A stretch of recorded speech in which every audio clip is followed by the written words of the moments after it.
अस्सलाम वालेकुम। कैसे हो आप लोग? कहिए से ठीक हो। आज का हमारा लेक्चर है अबाउट वायरसेस, यानी आज हम वायरसेस के बारे में पढ़ेंगे। वायरस क्या हैं?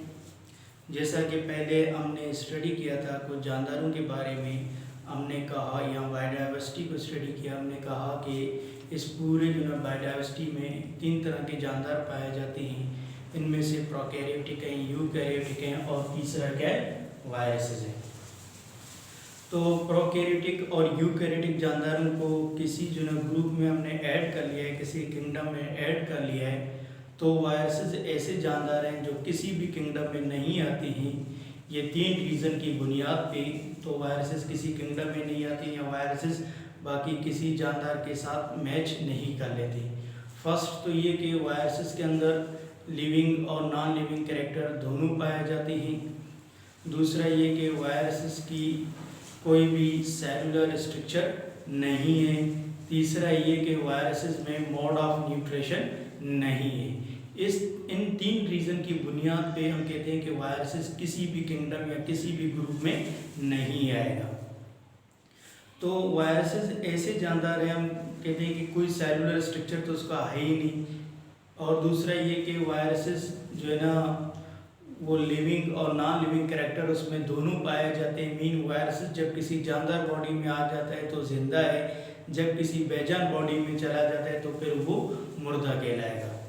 तो मीन इस वजह से हम कहते हैं कि वायरसेस की लिविंग और नॉन लिविंग कैरेक्टर दोनों पाए जाते हैं उसमें। तो वायरसेस को हम इस तरह भी कहते हैं कि वायरसेस जो है ये दुनिया के सबसे छोटे जानदार में आ जाते हैं। और वायरसेस हमेशा 2 चीज़ों पर सिर्फ मुश्तमिल है, प्रोटीन और न्यूक्लिक एसिड। यानी न्यूक्लिक एसिड और प्रोटीन ये मिलकर ये क्या बना रहे हैं? एक वायरस बन जाती है। यानी वायरस में सिर्फ प्रोटीन और न्यूक्लिक एसिड पर मुश्तमिल है। न्यूक्लिक एसिड किसे कहते हैं? डीएनए और आरएनए को कहते हैं। लेकिन जब हम किसी यूकैरियोटिक जानदार की बात करें, प्लांट्स की बात करें, एनिमल्स की बात करें तो उसके बॉडी में डीएनए और आरएनए दोनों पाया जाता है।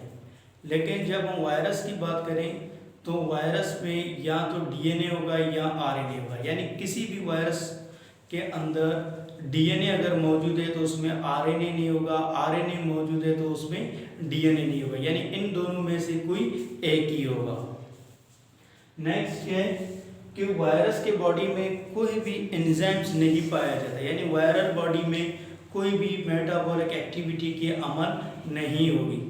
ये वायरस इस वजह से जब किसी जानदार बॉडी के अंदर दाखिल होगी, एक तो ये कि उसके अपने अंदर कोई भी एंजाइम्स मौजूद नहीं है। दूसरा रीज़न ये कि वो हमेशा जब किसी जिंदा सेल के अंदर इसलिए दाखिल होगा क्योंकि वायरस को क्या करना है? अपनी नस्ल को आगे बढ़ाना है। तो ये हमारे सेल्स के अंदर या किसी जानदार के जिंदा सेल्स के अंदर दाखिल होकर उसी के एंजाइम्स को यूज़ करके अपनी मेटाबॉलिक एक्टिविटी को आगे प्रमोट करता रहता है। यानी फिर वायरस जो ही हमारी बॉडी के अंदर दाखिल होगा तो ये क्या करेगा? अपनी नस्ल को आगे बढ़ाएगा, यानी रिप्रोडक्शन की अमल करेगा। तो वायरसेस जितने भी हैं तमाम के तमाम क्या हैं? पैथोजेनिक है। पैथोजेनिक का मतलब ये कि वायरसेस क्या कर लेते हैं? मुख्तलिफ किस्म की बीमारी काज कर लेते हैं। मुख्तलिफ किस्म के वायरस मुख्तलिफ किस्म की बीमारी काज कर लेते हैं।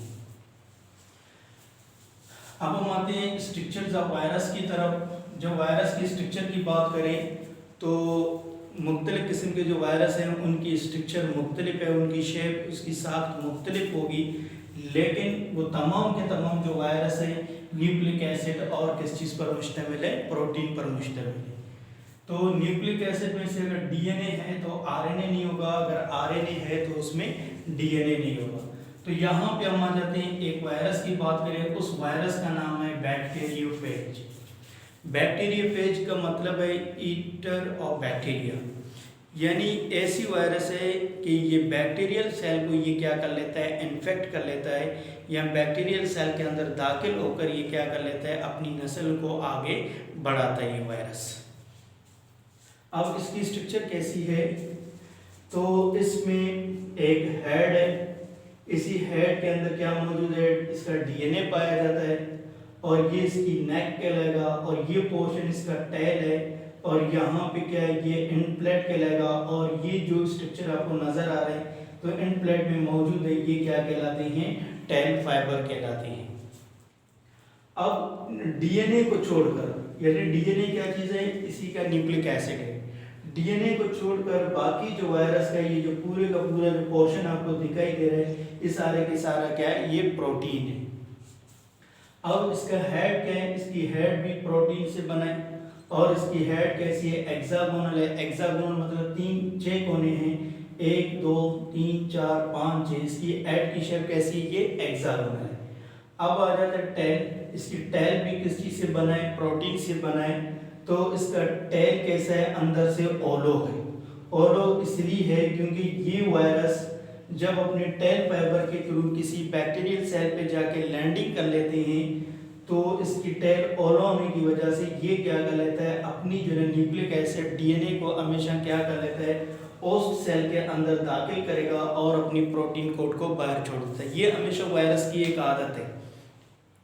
वायरस हमेशा जो है जब किसी होस्ट सेल में आके लैंडिंग कर लेता है, ये हमेशा अपनी जो है न्यूक्लिक एसिड डीएनए होगा या आरएनए होगा, उसे होस्ट सेल के अंदर दाखिल करेगा और अपनी प्रोटीन कोड को क्या कर लेता है, बाहर ही छोड़ देता है। वायरस की प्रोटीन कोड कभी भी होस्ट सेल के अंदर दाखिल नहीं होगा।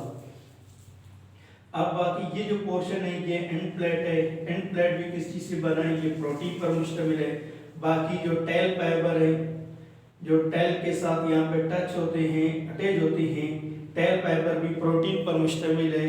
तो ये वायरस, ये बैक्टीरियोफेज क्या कर लेता है, किसी टेल फाइबर के थ्रू किसी बैक्टीरियल सेल पे क्या करेगा, लैंडिंग करेगा और अपनी जो है ना न्यूक्लिक एसिड डीएनए को क्या करेगा, अपने होस्ट सेल या बैक्टीरियल सेल के अंदर दाखिल करेगा और अपनी प्रोटीन कोड को बाहर ही छोड़ देता है। इसी वायरस की अपनी जो है न्यूक्लिक एसिड जब किसी होस्ट सेल के अंदर दाखिल होती है, तो वो उसी से क्या कर लेता है, बाकी होस्ट सेल के प्रोटीन को यूज़ कर लेता है। तो उससे क्या बना लेता है, अपने लिए फिर मुख्तलिफ कोड बना लेता है। वायरस अपने लिए प्रोटीन तैयार कर लेता है। ओके।